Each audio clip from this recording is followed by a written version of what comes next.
Has anyone seen Adam this morning? Asked Sel, looking between the women eating breakfast. No, replied Slip. I thought he was just out for his morning run.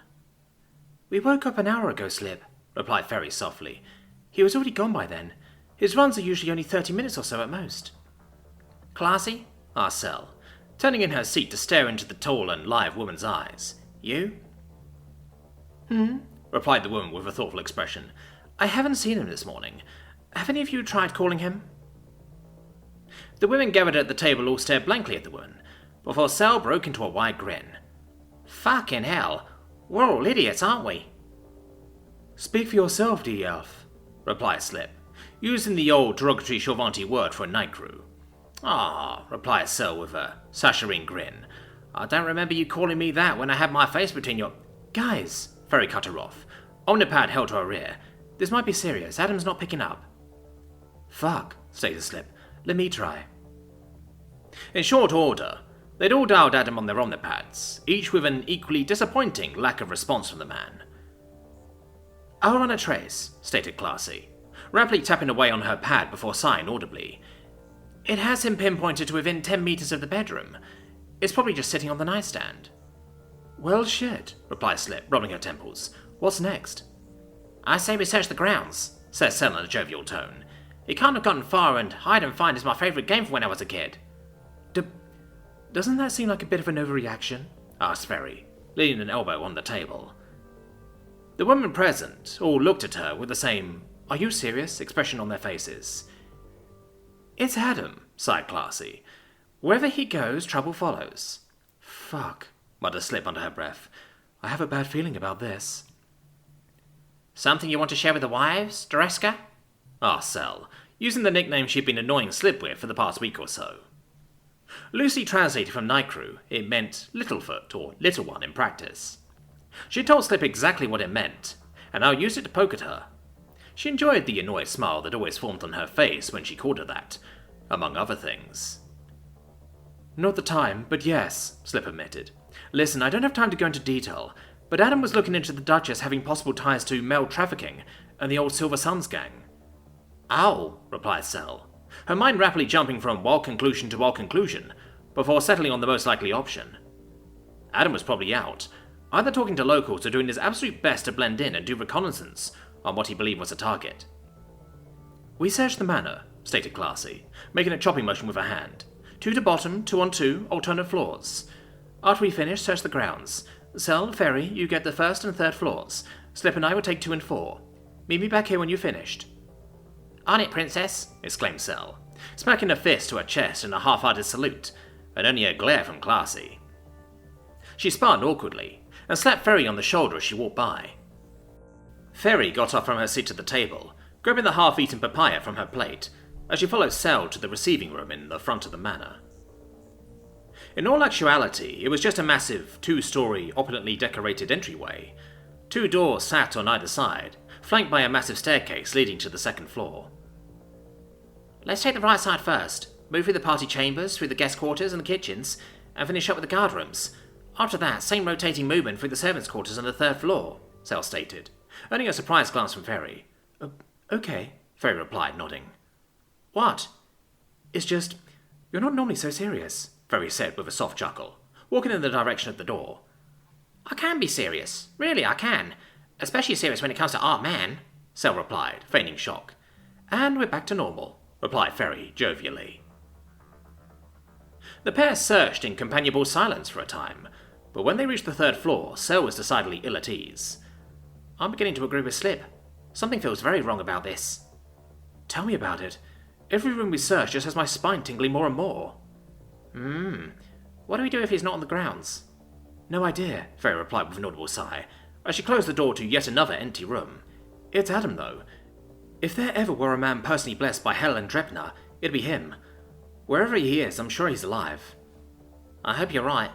Otherwise someone's going to have a very bad day, Sel replied cheerily. Adam groaned as he was strapped into a chair. Regardless of his lizard brain telling him to fight, run, and do whatever he could to get out of this, he knew that his best option was to just bide his time and wait. The hard metal backing of the chair was practically frigid in the cold air of the room against him. Less than 30 minutes ago, he'd been ripped from the trunk of the town car, where he had actually been having a comfortable nap, at least by infantry standards. The bag was yanked off his head, and he blinked rapidly at what he assumed were several aircraft-grey spotlights pointed directly at his face. Ah, fuck. Adam stared into the lights, before deciding to fuck with them. Would it kill you to wash the bag every once in a while? Smells like expired yogurt in there. A soft chuckle sounded from beyond the lights as the figure stepped forward, her body contrasting against the brightness to look like shadow manifest into form. "I'm glad you're taking your changing surroundings well, Adam," said the Duchess, crossing an arm on her chest. "But right now I'm here to figure out what you know and how you know it." "Maybe I'm psychic," he replied, leaning forward. "Maybe you have someone in my house that I need to remove," the Duchess stated seriously. "Yeah, nah, I just got lucky. And really? Shamatl 1 is your password?" "I'm damn near a Neanderthal, and I could figure that one out," Adam chided teasingly. If he was going to be tortured until someone came to rescue him, he was at least going to annoy the woman as much as humanly possible. The Duchess sighed audibly and waved her hand gently in the air. Adam was confused at the gesture. "Am I supposed to know what that—" Adam's voice was cut off as searing bolts of electricity flowed through his body, locking his every muscle and joint. He felt more than heard himself scream through gritted teeth as the edges of his vision slowly dotted with red. "Nothing, he's not here," stated Slip angrily, as she aggressively palmed the table. "We've got other problems," stated Grim with a sigh. "As it turns out, neither is the Duchess, or her chief personal security advisors." "Fuck does that mean?" asked Popper, loudly slurping an energy drink. "As much as I want to say it's nothing to worry about, I can't, especially with the intel provided by Slip here. You should have told us." "I'm sorry," replied Slip dejectedly. "Adam wanted to build solid intel before he brought the problem to the lot of us." "Hang on," said Sel, her brain rapidly spinning up to try and solve the problem. "Why don't we check a list of the Duchess's properties and travel to each one individually looking for him?" "Oh, that sounds like a great idea," replied Slip sarcastically. "Let's just start overtly looking into the personal business of one of the most powerful and politically connected women in the Imperium. Sounds like the perfect plan." "Well," replied Sel, after a rapid intake of breath, "who has a better plan?" As much as Slip's rough edges were grating on her right now, she knew it was just a stress response. Sel knew Slip was just as worried about Adam as she was, and was decidedly not handling it in a healthy manner. In truth, she couldn't blame her. Everyone shook their heads in response to her question, before a guard private stepped into the room. "I apologize for the interruption, Captain Grimini. There is a Smilla Foreshi asking for you and your company at the gate. She says it's urgent." Grim glanced around the group with a raised brow. "Why is the bar owner from 5 weeks ago knocking on the gates?" she asked, snaring Slip in an inquisitive glare. "Well," Slip replied, scratching the back of her head, "Smilla was our point of contact that gave us the intel on the VIP."